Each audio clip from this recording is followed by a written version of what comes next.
லட்சக்கணக்கான பேர் இங்கே இருக்காங்க அப்படின்றது இப்போதாங்க தெரியுது. ஏதோ ஒரு 100 பேர் 200 பேர் 500 பேர் 1000 பேர் இருப்பாங்கன்னு பார்த்தா பல லட்சங்கள் இருக்கிறதா பாஜகலேருந்தும் சரி நிறைய பேரும் சரி இன்னும் இங்கே இவ்வளோ இருக்காங்க அப்படின்ற மாதிரிலாம் செய்திகள் வந்துட்டு இருக்குது.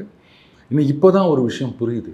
ஏன் இங்கே இருக்கவங்கலாம் வந்து பாகிஸ்தானுக்கு சில பேர் சப்போர்ட் பண்ணின்னுக்கிறாங்க அப்படின்னா, இதில் வேற அன்னைக்கு அந்த அட்டாரி பார்டரில் ஒருத்தருடைய அவர் வந்து 17 வருஷமாக இங்கே இருக்காராம். Is a Pakistani citizen, Pakistani passport தான் வச்சுக்கிறாரு. ஆனால் இங்கே வந்து எலெக்ஷன் கார்டு வச்சுக்கிறாராம், எலெக்ஷனில் ஓட்டெல்லாம் போட்டுக்கிறாராம். அந்த டிகிரி முடிச்சுட்டு பேச்சுலர் டிகிரி முடிச்சுட்டு இங்கே ஒரு வேலைக்காக நான் தேடி நிற்கிறேன் சார் அப்படின்றாரு. அட பாவிகளா, இது அமெரிக்காவில் ட்ரம்ப் எடுத்ததை விட மிக பயங்கரமான நடவடிக்கை எடுக்கணும் போல இருக்குது. இது எத்தனை பேரா இங்கே இருக்கீங்க அப்படின்னு. அதுக்கப்புறம் பார்த்தா ஏதோ பங்களாதேஷின்றாங்களாம், கடைசியில் பார்த்தா அவர் வந்து பாகிஸ்தானா. அண்டு மகாராஷ்டிராவில் நிறைய இது மாதிரி நோண்டி எடுத்திருக்காங்க. பார்த்தா அவங்கெல்லாம் வந்து ஆதார் கார்டு இதெல்லாம் வெஸ்ட் பெங்காலில் வாங்கி வந்துக்கிறாங்க அப்படின்றாங்க. இதுக்கு ஒரு முடிவே இல்லை போல இருக்கு.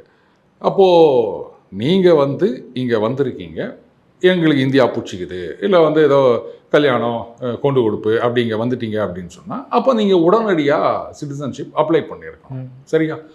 அது எப்படிங்க, நாங்கள் அந்த நாட்டு சிட்டிசனாக இருப்போம், ஆனால் இங்கே வந்து வேலை செய்வோம், அதில் என்னன்னா போலீஸ் டிபார்ட்மெண்ட்டில் வேலை செய்கிறாருன்றாங்க. இதெல்லாம் என்ன சொல்கிறதுன்னு எனக்கு புரியல.